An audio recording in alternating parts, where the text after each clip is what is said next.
রোজ রাতে ঘুমানোর আগে ছাদের দরজায় চাবি দিয়েছি কিনা সেটা দেখার অভ্যাস আমার। সিঁড়ি দিয়ে ওঠার সময় কোনো একটা অন্ধকার জায়গায় মনে হয় কেউ যেন দাঁড়িয়ে আছে। একটা বাচ্চা, মুখটা দেখা যায় না, তবে চোখটা চলচল করে।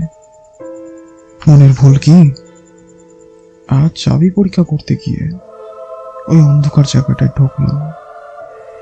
আমাকে জানতেই হবে কি আছে ওখানে।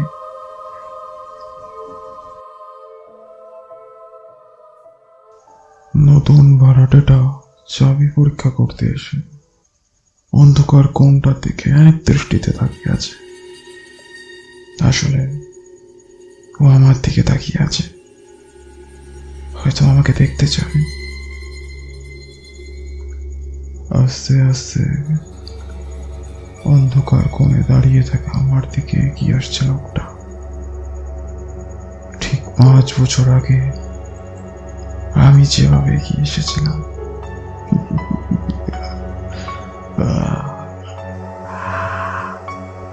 আজ শুনছিলাম সুরেন্দ্রনাথ দেল লেখা একটি থ্রিলার গল্প, আগ্রহ।